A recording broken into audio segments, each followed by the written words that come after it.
Buenos días a todos, bienvenidos al 34º Congreso de la Asociación Profesional de Inspectores de Hacienda, que se celebra en este entorno maravilloso del Hospital de San Sebastián, este edificio singular del siglo XVI, antiguo hospicio, con la mezquita catedral a la puerta de la sede de nuestro Congreso. Además, aprovecho para felicitar a todos los cordobeses y a todos los Rafaeles por el Día del Custodio, y también para que tengamos un día y una reunión de alegría, como se ha dicho en la inauguración.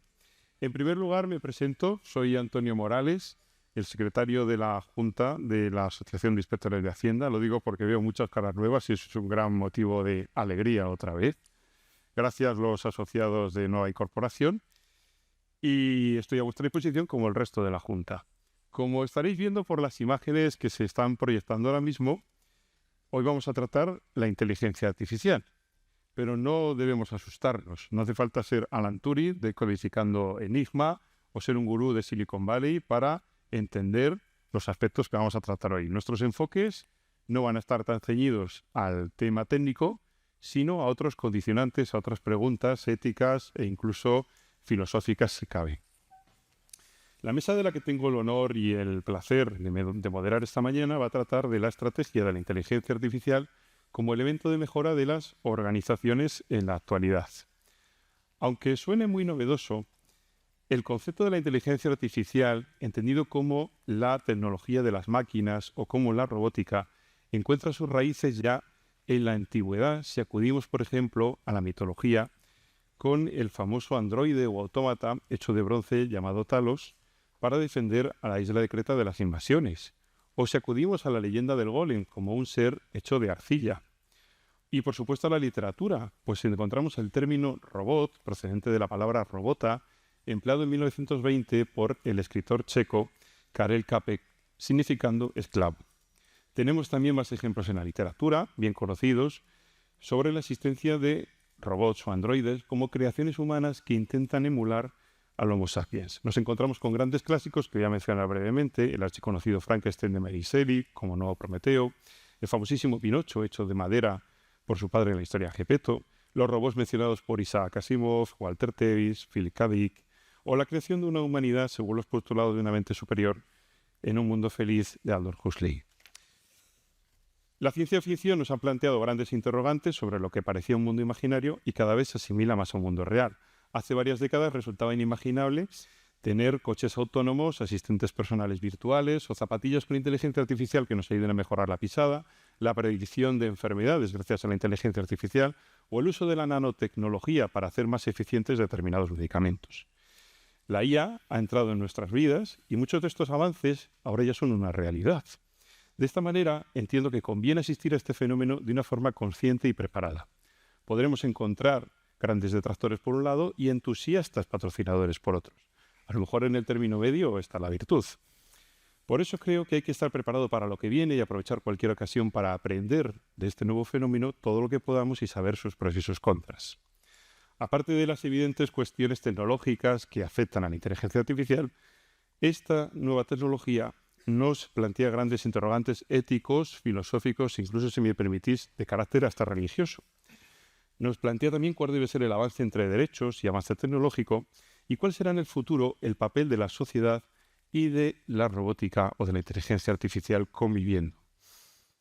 Para debatir sobre estos asuntos y en particular sobre la eficiencia de la inteligencia artificial en las organizaciones, hoy contamos con un excelente panel de expertos que veréis ahí proyectado. Están con nosotros doña Cristina García Herrera Blanco, cordobesa también, enhorabuena por el Día San Rafael, directora del Instituto de Estudios Fiscales y profesora titular de la Universidad Complutense de Madrid. Nuestros ponentes tienen un currículum extensísimo y lamento no poder nombrarlo por razones de tiempo, disculpadme. Doña Victoria Gómez Fernández, líder en inteligencia artificial de IBM para España, Portugal, Grecia e Israel. Y don Moisés Barrio Andrés, letrado del Consejo de Estado, profesor de Derecho y abogado.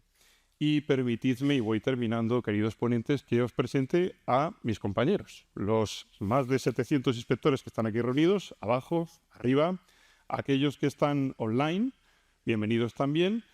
Una lástima que no hayáis podido venir, Contamos con espacio para vosotros también y podréis haber disfrutado de la maravilla de la ciudad cordobesa, de su aire, de su ambiente, respirar lo que se siente en las calles. Sin más preámbulo, comienzo una primera ronda de preguntas y vamos a tratar en estas intervenciones sobre cuál es la situación actual de la inteligencia artificial. Empiezo por ti, Victoria, sabiendo el conocimiento y la experiencia que tenéis desde IBM, un poco para que nos comentes qué puede entenderse ahora mismo por inteligencia artificial. ¿Qué ejemplos se pueden usar? A lo mejor ejemplos más específicos de los que yo he empleado en mi intervención. ¿Y en qué estado tecnológico se encuentra actualmente la inteligencia artificial? ¿Estamos más focalizados en una IA débil o es previsible que en un corto o medio plazo lleguemos a esa IA general? Gracias. Bueno, muchas gracias lo primero de todo por contar conmigo. Es un placer estar aquí en este foro. Y bueno, también es un poco desafiante, ¿no? Porque vosotros sé que sois todos muy listos y que todo lo que diga, pues, además tenéis muy buena memoria, ¿no? Bien, no existe un concepto, digamos, que esté establecido de forma unánime y consensuado sobre lo que es la inteligencia artificial. Así que esta pregunta es un poco un reto, ¿no? Pero bueno, antes de venir, he estado mirando y viendo qué opciones había y me he quedado con una definición que arranca desde la Comunidad Europea. Y lo que dice es un campo de la informática que se enfoca en crear sistemas que puedan realizar tareas que normalmente realizamos con inteligencia humana, como son el aprendizaje, el razonamiento y la percepción. Estos sistemas pueden percibir su entorno, razonar sobre el conocimiento, procesar la información derivada de datos y tomar decisiones para lograr un objetivo deseado. Y aquí yo añadiría, y que yo siempre digo, y es que la inteligencia artificial no es magia, son datos. Como bien decías, la inteligencia artificial, aunque ahora parece que de repente ha irrumpido en nuestras vidas en los últimos años y solo oímos hablar de inteligencia artificial por todos los sitios, realmente desde un punto de vista tecnológico existe desde hace más ya de 75 años. John McCarthy en la conferencia de Dartmouth ya acuñó el término inteligencia artificial. En aquella época lo que teníamos eran sistemas expertos, simplemente son máquinas que eran capaces de responder para determinados temas específicos como unos expertos. Estamos hablando de los años de la década de los 1950. Y ahí es cuando Alan Turing, el famoso matemático, estableció lo que es el test de Turing para poder definir o decir si una inteligencia artificial es lo suficientemente buena. Y es poner a una persona entre una máquina y otra persona a contestar preguntas y ver si realmente podía decir quién era la máquina y quién era la persona. Cuando no era capaz de hacer esto, se decía que su test lo que dice es que es una inteligencia artificial lo suficientemente buena. Bien, ya llegamos luego a la época de 1980, ya que aparece otro término que os sonará a todos, que es el de Machine Learning, o aprendizaje de los algoritmos de las máquinas. Las máquinas empiezan a aprender. De nuevo, todo es basado en datos. En función de los datos con los que tú alimentas estos sistemas, son capaces de sacar patrones y predecir cuál va a ser el comportamiento, viendo después otros datos, ¿no? que les demos como datos con los que se van alimentando, con los que luego voy ejecutando ese algoritmo. En esta época, IBM tiene un granito y que algunos de vosotros conoceréis. Los más jóvenes que vienen nuevos igual no, pero los demás igual sí. Y es cuando IBM ganó al campeón de ajedrez mundial Kasparov con el sistema de IBM Deep Blue, demostrando estas capacidades de aprendizaje por las máquinas, ¿bien? De Machine Learning. En la época ya del 2010, fijaros que vamos pasando de 30 a 30 años aproximadamente, las décadas en las que va evolucionando la inteligencia artificial, pasamos al año 2010. En esta década es cuando, sobre todo, lo que aparece es el aprendizaje profundo, o lo que se llama Deep Learning. ¿Y esto qué es? Es que esos sistemas, esos algoritmos de inteligencia artificial de Machine Learning se hacen más complejos, se llenan de lo que se llaman neuronas neuronas artificiales. Imitamos con estos sistemas, con estos algoritmos, imitamos nuestras neuronas en nuestro cerebro. Y somos capaces de demostrar algunas capacidades ya de los humanos, como puedan ser la visión artificial, que reside, como sabéis, en el lóbulo occipital. Hacemos lo que se llama en tecnología las redes convolucionales y somos capaces de dotar a los sistemas, a las máquinas de visión artificial. Y por otro lado, otro granito es cuando somos capaces de demostrar habilidades de procesamiento del lenguaje natural. Que esto, ya sabéis, en nuestro cerebro está situado en las neuronas del lado izquierdo. Bien, en el caso de IBM, de nuevo, tenemos otro granito. En el 2011 ganamos un concurso de televisión americano llamado Jeopardy con IBM Watson, demostrando que éramos capaces de entender el lenguaje natural, preguntas, y contestar el lenguaje natural de vuelta. Y os estoy hablando ya del año 2011. Éramos capaces ya de hacer eso. De hecho, a raíz de tener estas capacidades y tenerlas demostradas, creamos muchos asistentes virtuales, y muchos de los asistentes virtuales con los que a lo mejor estáis interaccionando, de hecho, son asistentes virtuales basados en esta tecnología de IBM. Bien, pasamos ya al año del 2000, a los años 2000, de la década de los 2020. Si os fijáis, se está acelerando. Somos capaces de cada vez conseguir innovaciones de una forma más rápida. Y en la década de los 2020, ¿qué irrumpe? La inteligencia artificial generativa. E irrumpe porque, os ponen en vuestras manos algo que ya se ha mencionado muchas veces, como se llama el ChatGPT, pero inteligencia artificial generativa es mucho más, y hay muchas más soluciones de inteligencia artificial generativa disponibles en el mercado y con las que también de nuevo estáis interaccionando. ¿Y qué es lo que tiene de especial?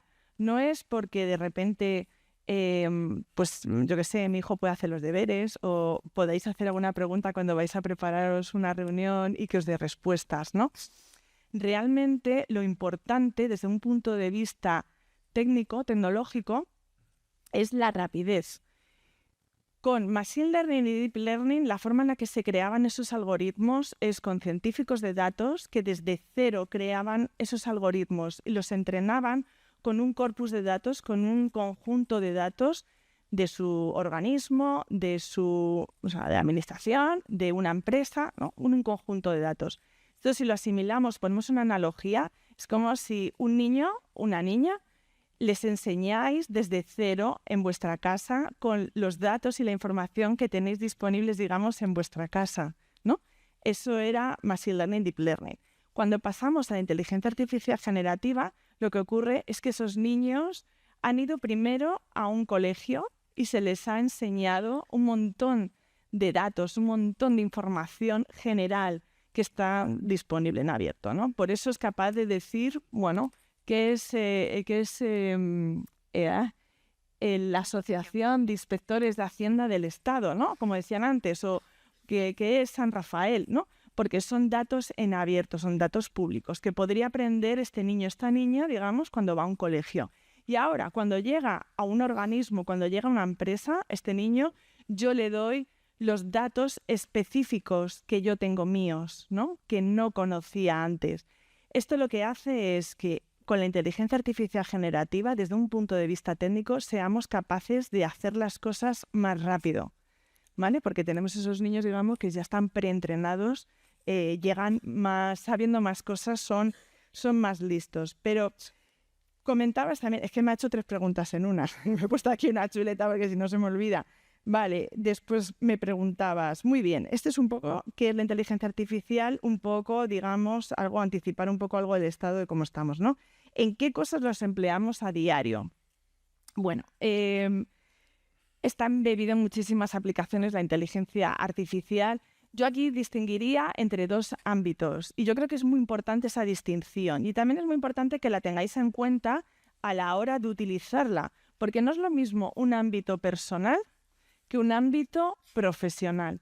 En un ámbito personal estáis utilizando la inteligencia artificial además desde hace muchísimo tiempo, desde poder hacer trayectos, ¿no? Definir rutas, desde ver la predicción del tiempo. Por cierto, todos los que tengáis iPhone, la predicción del tiempo lo estaba dando The Weather Company, que era una empresa de IBM. Éramos IBM los que hasta hace poco os estábamos dando la previsión del tiempo. Y era una de las mayores redes de IoT, de Internet de Internet de las cosas disponibles con miles de millones de data points, de información, ¿no? que recogíamos para poder hacer esas predicciones en tiempo real. Y además, si os fijabais, incluso podía llegar a daros en función de la ubicación a una localización específica. No es en plan, ¿cómo va a ser el tiempo en España? O ¿cómo va a ser el tiempo en Andalucía? Sino si venía a Córdoba o incluso a lo mejor podía daros la predicción por el barrio. Bueno, también en asistentes que tenéis a lo mejor en casa, etcétera. Desde un punto de vista profesional, ha salido numerosas veces en la presentación, en la bienvenida, ¿no? Por todos los ponentes, eficiencia y eficacia. Y esto sumado junto con esta velocidad que dota a los equipos técnicos de daros estas soluciones, es una combinación mágica que desarrollaré, como sé que vamos un poco cortos de tiempo, desarrollo en la segunda ronda de preguntas.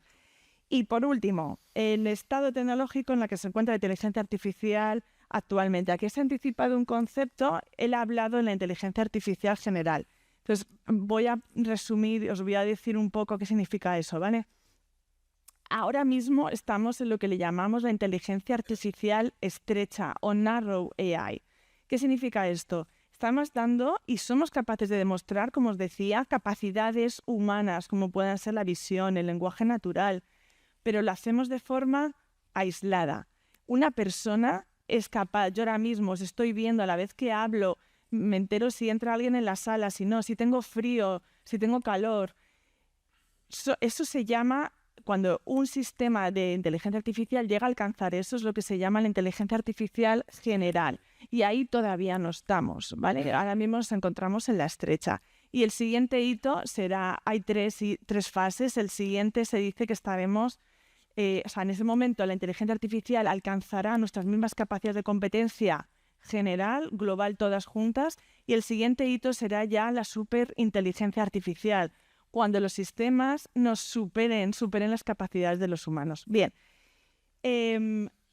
como ya queda poco, sí, solo dejaros tres cosas y que son los desafíos que presentan para poder seguir avanzando en inteligencia artificial y que son muy importantes. Por un lado, necesitamos una inteligencia artificial responsable.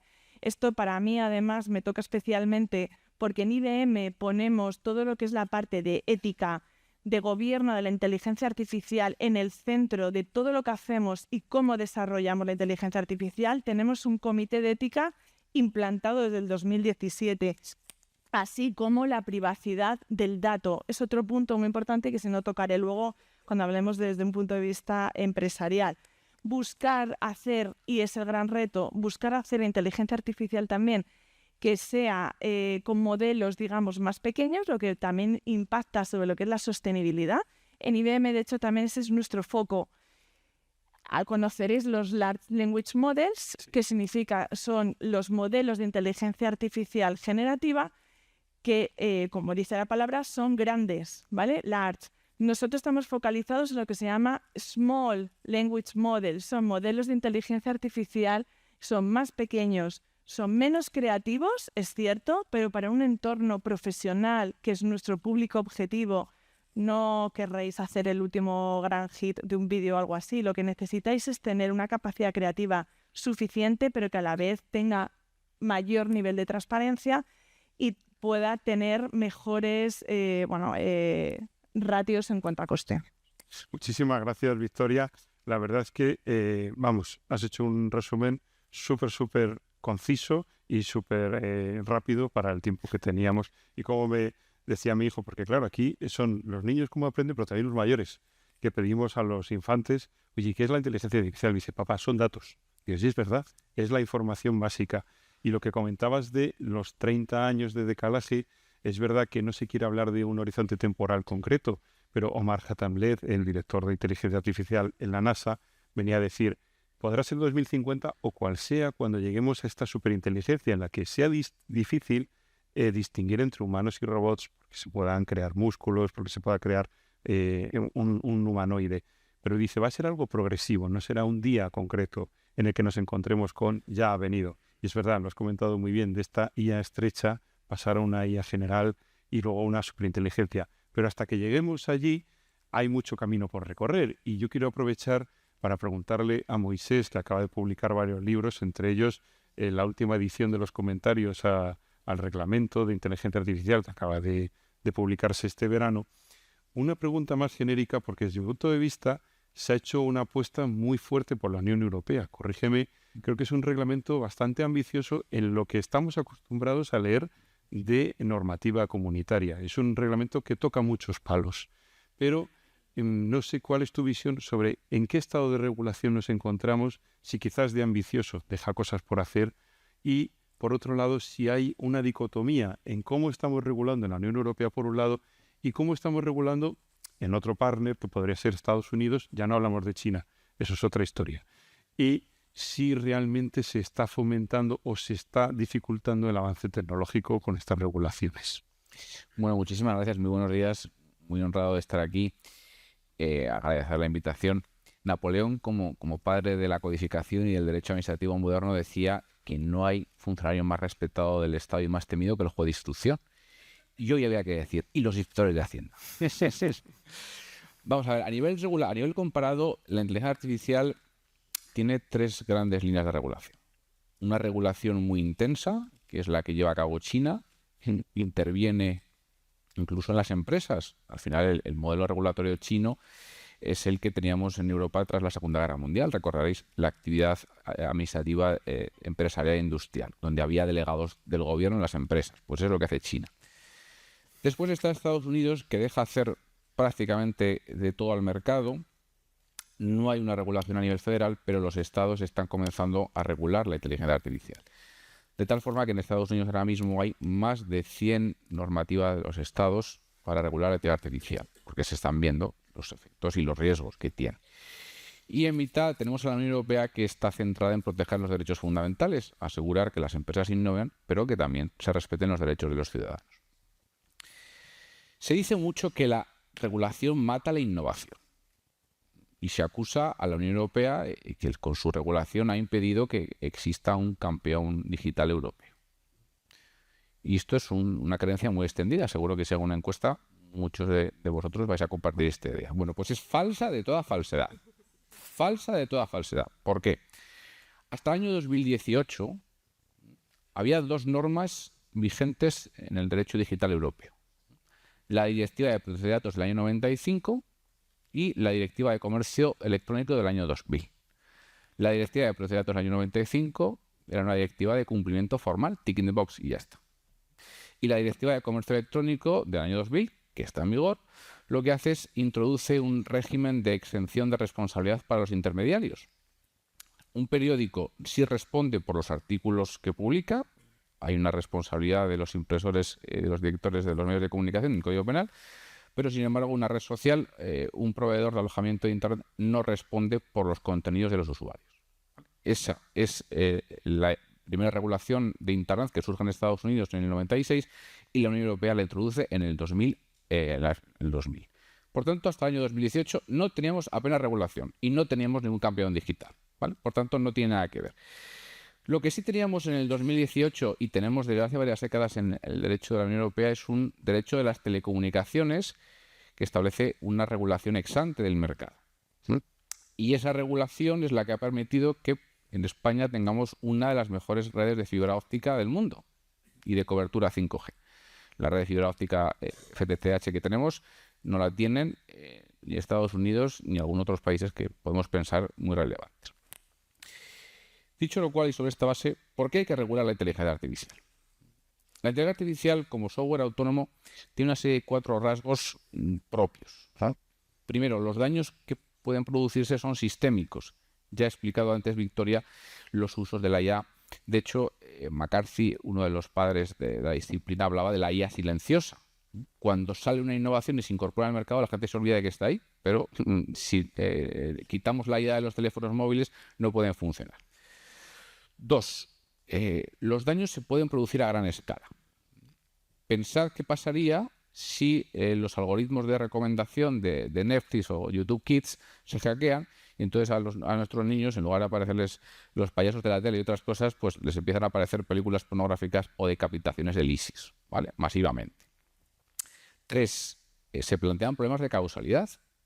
El ecosistema de todos los interventores en el mundo de la IA es muy complicado, hay muchísimas piezas, muchísimos componentes, y demostrar quién tuvo la culpa en los daños es muy complicado.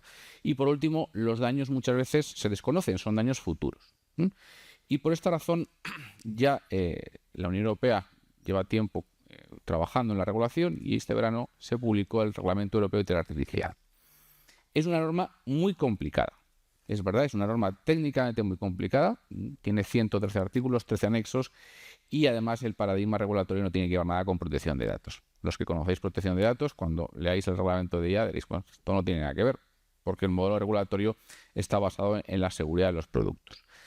Con todo y a pesar de los inconvenientes que tiene la regulación europea de inteligencia artificial, es una regulación que es proporcional al nivel de riesgo. El Reglamento General de Protección de Datos tiene el inconveniente que somete a todos a la misma regulación. Es decir, yo cuando hago un dictamen privado tengo que cumplir las mismas obligaciones que tiene que cumplir IBM. Hombre, esto no tiene mucho sentido. Entonces, yo tuve la fortuna de participar en el grupo de expertos que iniciamos la regulación del reglamento e insistí mucho en esa necesidad de proporcionalidad. Y por eso en el Reglamento Europeo de Inteligencia Artificial no tiene que ver nada la regulación del coche autónomo, que es un sistema de alto riesgo, con la del corrector ortográfico de Word, que no tiene regulación. ¿Vale? El reglamento europeo lo que hace, establece en primer lugar unos usos prohibidos, en ningún caso se pueden llevar a cabo en la Unión Europea, sistemas de manipulación social, de gran hermano, etcétera. Una regulación muy importante para los sistemas de alto riesgo, que son el 5 al 10% de todos los sistemas de IA que hay en el mercado, y estos sí se les someten a unos requisitos muy intensos. Pues, documentación técnica, ciberseguridad, resiliencia, etcétera. Después están los sistemas de riesgo limitado, que básicamente son los chatbots, los robots conversacionales, los programas que generan contenido sintético de audio o vídeo y las ultrafalsificaciones, los deepfakes, y lo que tienen que hacer es avisar con un mensaje o con una marca de agua, decir esto es un contenido artificialmente generado. Y por último, los sistemas de riesgo mínimo no tienen regulación, ¿vale? Por tanto, al final, el enfoque europeo, a mi juicio, es el más adecuado.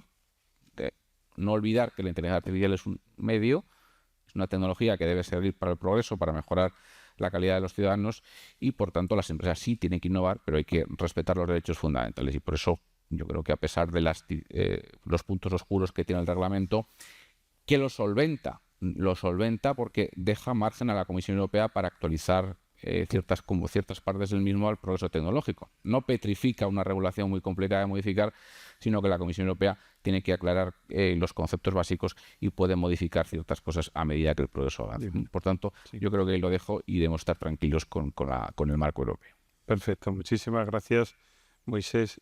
Pasando, Cristina, igual que ha mencionado la directora de la Agencia Tributaria en la inauguración, si nos puedes contar un poco cómo puede ser el empleo de la inteligencia artificial en las administraciones, ampliando un poco más el campo, no solo la tributaria, sino como el conjunto de administraciones públicas para dar un mejor servicio a los ciudadanos. Aquí hemos hablado de todas las ventajas, todas las aplicaciones posibles, pero también de la regulación. Y yo creo que ahí es muy importante saber cuáles deberían de ser los principios más relevantes que debe de cumplir una inteligencia artificial en la administración. Si debe existir una ética y con toda la problemática de cómo puede definirse esa ética. Muy bien. Muchísimas gracias, Antonio. Muchas gracias por tu presentación. Gracias a la Asociación Profesional de Inspectores de Hacienda del Estado por la invitación, que quiero personalizar en su presidenta, mi compañera y sobre todo amiga, Ana de la Herrán. Para mí es un placer enorme estar aquí y yo creo porque participar en el Congreso de la Asociación pues siempre es un motivo de satisfacción y además con estos compañeros, pero además especialmente motivo para mí porque se hace en la ciudad de Córdoba, de donde soy, porque mi padre fue inspector de Hacienda del Estado y en su última etapa estuvo en Córdoba y por tanto hace 17 años estuvo en el Congreso que se hizo aquí y yo creo que si estuviera... Bueno, pues estaría realmente muy orgulloso de poder verme aquí y por eso pues estoy especialmente encantada. contestando ya a tu pregunta, Antonio, te referías por un lado a la ética en el ámbito de la inteligencia artificial y por otro lado los principios que deben regularla, ¿no? Y voy a empezar por lo segundo, ¿no? Por la ética en la inteligencia artificial.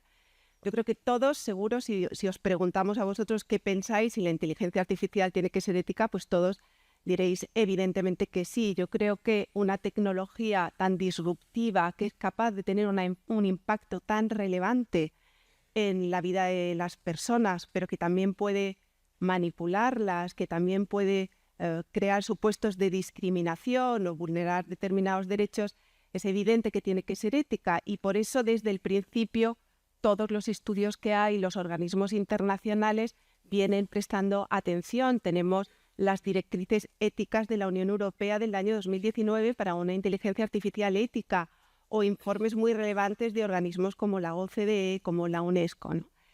Sin embargo, y aunque por supuesto no quiero despreciar la ética, todo lo contrario, creo que es muy relevante, creo que la ética es sobre todo relevante para los tecnólogos.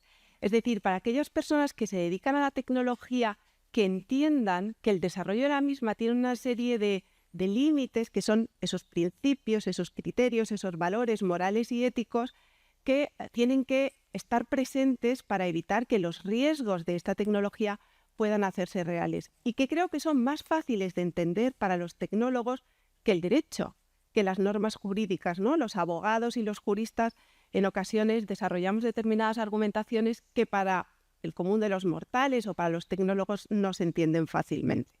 Pero por eso creo que más allá de la ética, los límites están en el derecho. Las respuestas tienen que darse desde los ordenamientos jurídicos, desde el propio derecho, y que es tan relevante como nos explicaba Moisés, establecer una regulación equilibrada, ¿no? Que por un lado permita el desarrollo de la tecnología en todos los ámbitos, en el privado, pero también en el ámbito público, pero que lo haga pues respetando los derechos y las libertades de los ciudadanos.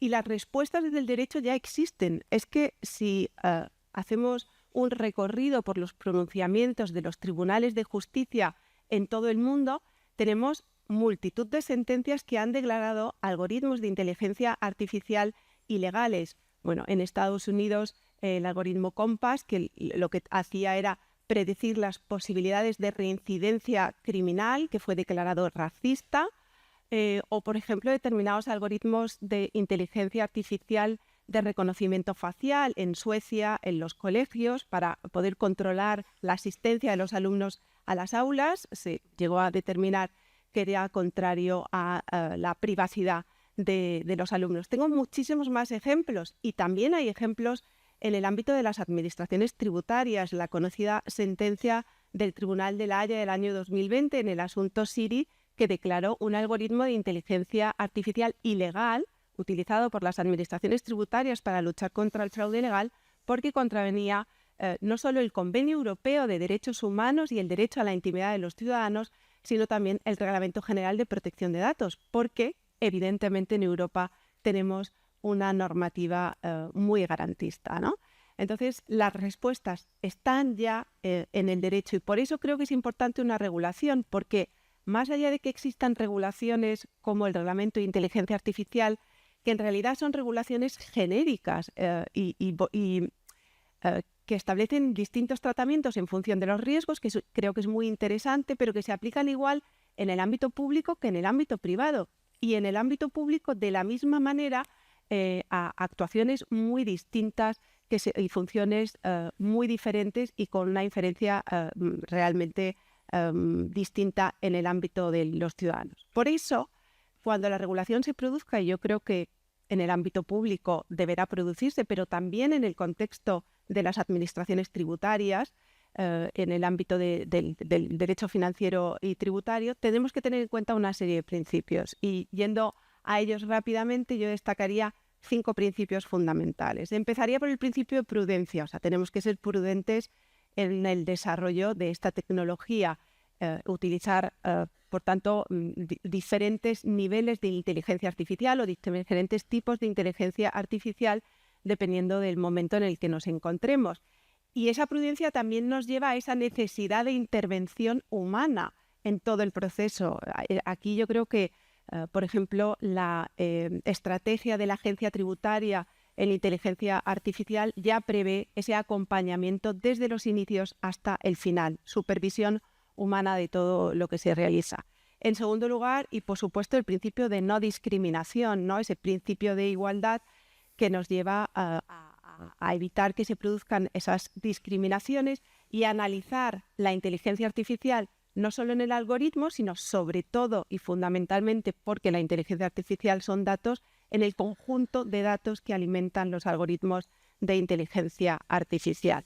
No discriminación en segundo lugar. En tercer lugar, el principio de transparencia, del que hemos hablado también en muchas ocasiones. ¿Y por qué es relevante el principio de transparencia? Yo creo sobre todo y fundamentalmente para respetar el derecho de defensa de los ciudadanos, ¿no? Ante determinadas actuaciones que se llevan a cabo con inteligencia artificial. Y en el ámbito de las administraciones tributarias esto es claramente así, ¿no? Los contribuyentes necesitarán conocer cómo se han adoptado esas decisiones fundamentalmente para poder defenderse ante las mismas. En cuarto lugar, el principio de proporcionalidad. Este es un principio jurídico que se utiliza en muchísimas ocasiones en la aplicación del derecho, pero que yo creo que aquí también es importante. No es lo mismo, por poner un ejemplo, un algoritmo de inteligencia artificial en relación con la que se aplica para la asistencia a los contribuyentes, por ejemplo, un asistente virtual o un chatbot, que si la decisión determina el inicio de un procedimiento de comprobación o inspección, o yendo todavía a un nivel de injerencia mayor en la esfera de los ciudadanos a la entrada en el domicilio, que es un derecho constitucionalmente protegido. Entonces, yo creo que deberemos establecer las garantías en función de el ámbito en el que nos encontremos. Y por último, la gobernanza de los datos, importantísimo también, ¿no? La calidad de la información, la protección de datos de carácter personal y todas las garantías que deben existir en relación con los datos. Muchísimas gracias, Cristina. La verdad es que estamos en un campo, Caolri, muchas cuestiones, muchas preguntas. Es imposible abarcarlo todo en una media hora, pero al menos sí habremos conseguido despertar en vosotros el interés por el conocimiento de la inteligencia artificial y todos sus aspectos. Voy a pasar a una segunda ronda de intervenciones y disculpadme, queridos ponentes, porque tengo que limitaros el tiempo a 2-3 minutos. Yo creo que la inteligencia artificial es un avance, pero confío también ahora mismo más en vuestra inteligencia humana, si me permitís. Entonces, Victoria, sí, un breve resumen de principales ventajas y oportunidades, quizá algo esquemático, y disculpa la brevedad, Sí. y un poco en qué desarrollos podemos ver a corto plazo. Muchas gracias. Vale, bueno, un resumen de ventajas, ¿no? Casos de uso que nosotros estamos viendo desde un punto de vista de un ámbito profesional, ¿vale? Como os decía antes, os he comentado algunos casos de uso personales. Profesional tiene que estar, lo primero de todo, apalancado sobre los principios que está diciendo ahora mismo Cristina. Fundamental. No os vale cualquier cosa, no os vale cualquier solución. Es importante que os preguntéis y penséis qué implicaciones tiene lo que estáis utilizando en cada momento. Y seáis, si no, capaces de apalancaros en aquellas personas que son expertas. Por ejemplo, yo estoy encantada de hablar con vosotros y ayudaros o guiaros, por ejemplo. Bien, ¿qué ventaja? Estamos viendo casos de uso, lo voy a resumir en 3 grandes puntos. Ya ha salido en la presentación inicial. Mejora la relación del ciudadano y con los clientes. Asistentes virtuales que ayudan a que podáis dar respuesta más rápida a todos vuestros ciudadanos. Incremento en la productividad. Aquí, tenemos un montón de casos, sobre todo, por ejemplo, voy a resumirlo en lo que sería la parte que quizás os pueda servir más a vosotros, que es toda la parte de gestión del conocimiento, cómo la inteligencia artificial os puede ayudar a digerir toda esa cantidad de información que vosotros necesitáis recopilar y tener para poder llegar a tomar las decisiones más adecuadas en función de los procesos que estéis abordando. Optimización de procesos. Y aquí, os voy a poner un ejemplo que no es específico, que a lo mejor no tenga tanta relación con vuestro sector, pero que me gusta hablar de ello porque además liga con la parte de sostenibilidad y cómo con la gestión de activos. Ahora mismo nosotros tenemos, por ejemplo, estamos ayudando a Sanambelt, que son unos constructores en Dinamarca, los que tienen los puentes estos que unen las islas de Dinamarca. Son puentes grandísimos. Llevaría muchísimo tiempo el poder revisar todas las fisuras, todos los desperfectos que va teniendo esos puentes, ¿no? Ellos estiman que gracias a nuestro sistema de visión artificial que les ayuda a hacer este mantenimiento predictivo, están duplicando la vida útil de ese puente y con ello están evitando la emisión a la atmósfera de cientos de miles de toneladas de CO2, ¿no? O sea, por poner también una cara además amable y ver cómo desde la tecnología, la inteligencia artificial, también somos capaces de ayudar a construir un planeta mejor, ¿no? Poner nuestro granito.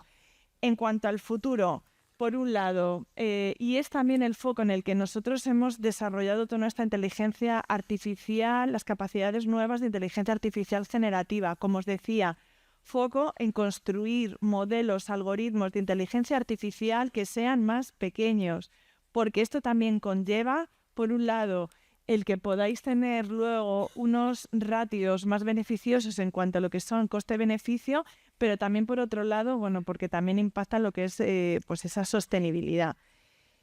Otra cosa que ahora está en la boca de todos los tecnólogos, y de hecho ahora estamos teniendo nuestra conferencia, una de nuestras grandes conferencias en Estados Unidos, acabamos de anunciar las últimas novedades en el área de inteligencia artificial, nuestras últimas contribuciones y desarrollos. Y es lo que se llaman los agentes de inteligencia artificial, que para mí, hablando de lo que hablábamos antes, es un paso más hacia la siguiente evolución, ¿no?, de la inteligencia artificial.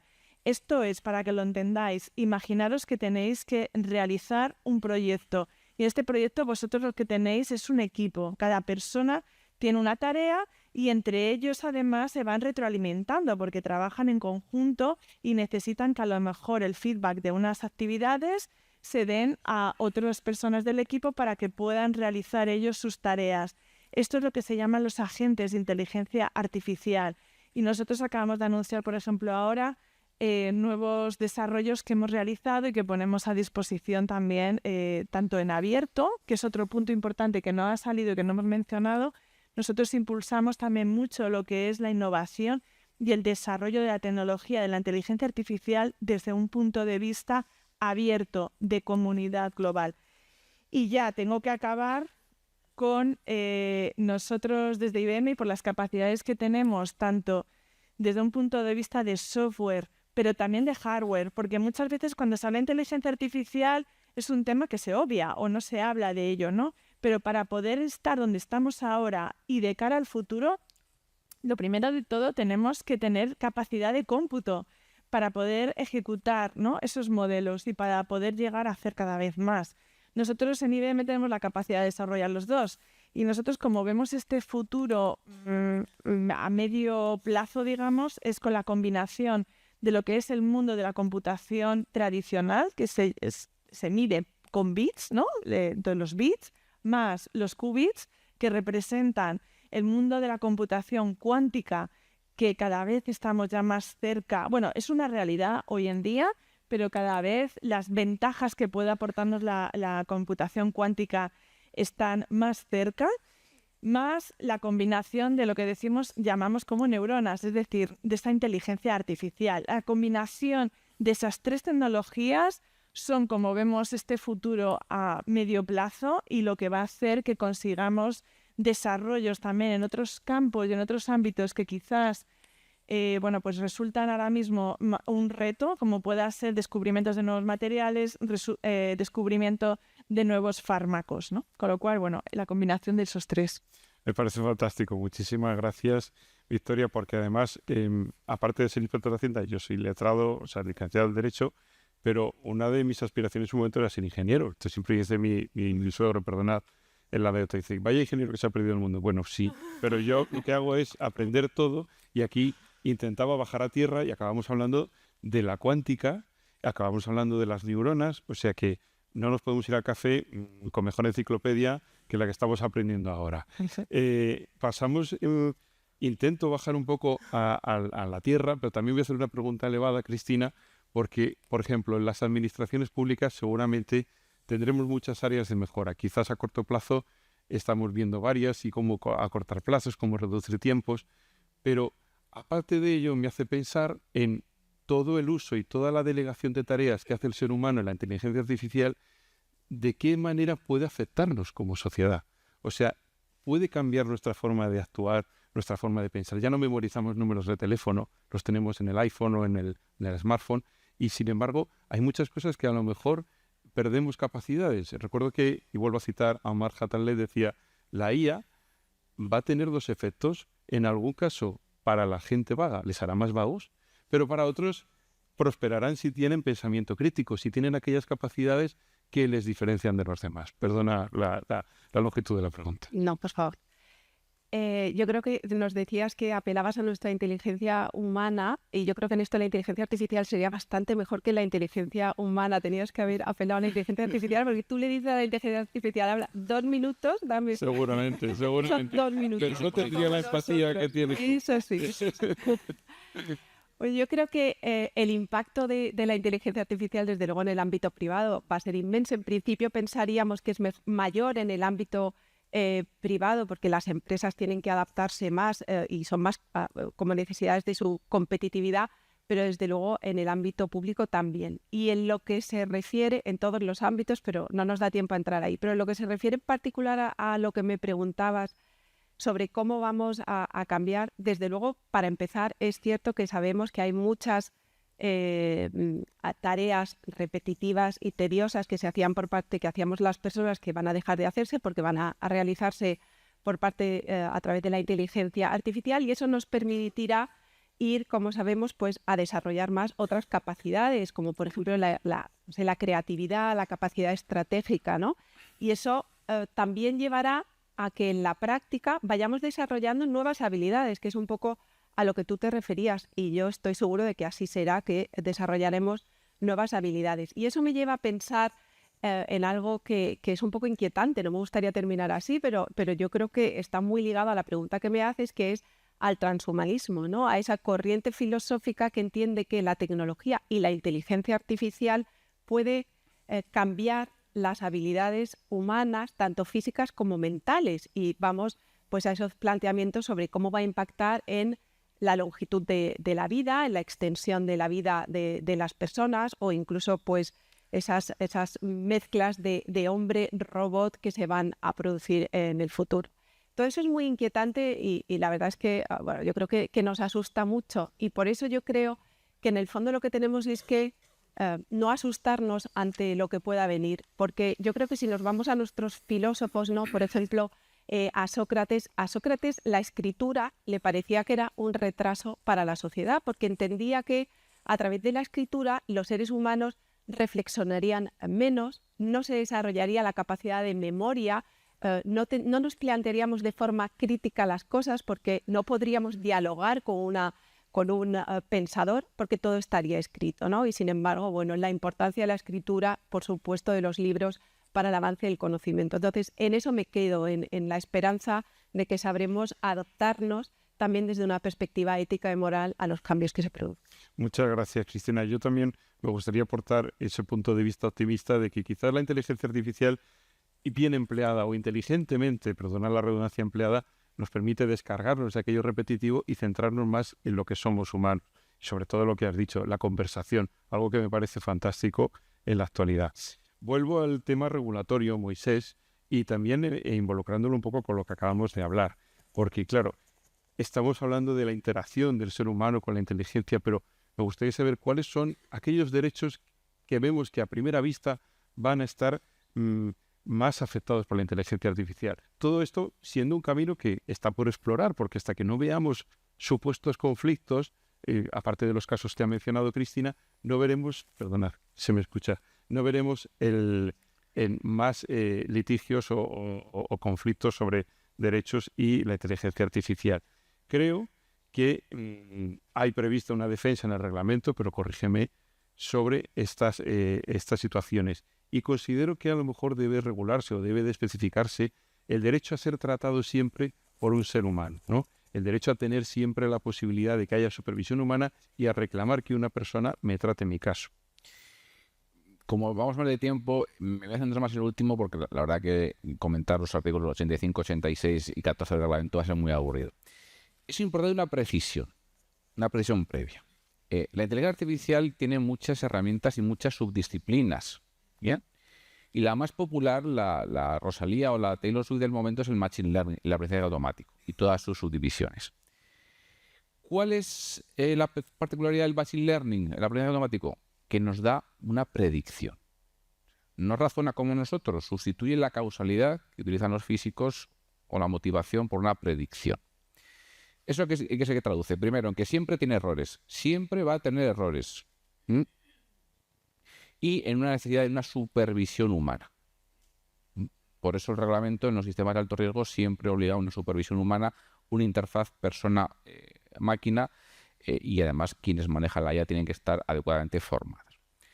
Claro, vosotros os preguntaréis, ¿y a mí como inspector de Hacienda qué me va a hacer la inteligencia artificial? ¿No? Yo como letrado del Consejo de Estado, hace unas semanas nos entró un expediente de revisión de oficio de unos actos tributarios, entre otras cosas de una inspección, por parte de un deportista de muy altísimo nivel que seguro que todos conocéis. Entonces, el expediente tenía miles de documentos de todos sus extractos bancarios, como conocéis, pues de todos los bienes que había parcialmente declarado en el extranjero, una ampliación del objeto social y de su empresa patrimonial para incluir la reforma del gimnasio y la sauna y la piscina que se había hecho en su chalet, etcétera, etcétera. Entonces, ¿esto se lo damos a la IA y nos lo va a solucionar? Pues evidentemente no, porque, como decía el Machine Learning, predice, no entiende. Entonces, al final, la IA nos va a servir de asistente, incluso asistente muy cualificado, nos va a poder ayudar a buscar en esa información, nos va a poder hacer resúmenes, pero nosotros tenemos que motivar, y nosotros somos los que tenemos que entender jurídicamente, porque el Machine Learning no entiende. Entonces, como conclusión, la IA no nos va a quitar el trabajo. La IA no va a sustituir al inspector de Hacienda, no va a haber una IA inspector de Hacienda, una IA letrada del Consejo de Estado, una IA abogado, una IA abogado. No.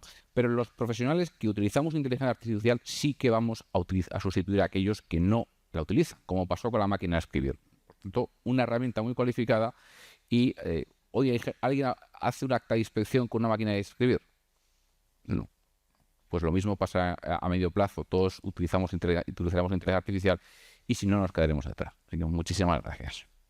Pues muchas gracias, Moisés. Lamento no poder seguir en esta conversación porque no sé vosotros, pero yo estoy disfrutando, inmensamente. Sí veo que es un campo muy amplio.